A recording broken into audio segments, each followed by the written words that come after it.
Case remand हो गया। ये केस क्या रिमांड होता है, कैसे होता है? होता दरअसल ये है कि बाज़ दफ़ा अदालत के अंदर केस चल रहा है, फैसला हो गया, सारे एक पार्टी के हक में हुआ है, एक के खिलाफ हुआ है, जिसके खिलाफ होता है वो अगली अदालत में चला जाता है, अपील फाइल करता है।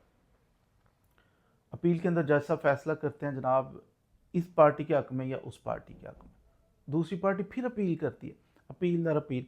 कहीं ना कहीं बाज़ दफ़ा ऐसा भी होता है कि जज साहब कहते हैं, अपील उनके पास लगी होती है, दोनों पार्टियों को सुनते हैं, तो जज साहब फिर कहते हैं कि अच्छा ये केस के अंदर नीचे वाली अदालत ने जो डिसाइड किया ना ये ठीक नहीं है, कुछ चीज़ें छोड़ गए, रिमांड करता हूँ। रिमांड का मतलब वापस भेजता हूँ नीचे वाले जज साहब को, दोबारा फैसला करें।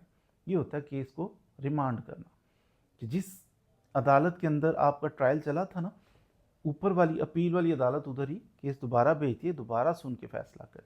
ये होता है केस का ऊपर वाली अदालत से नीचे वाली अदालत में वापस आना, रिमांड होना, कि नए सिरे से फैसला करें।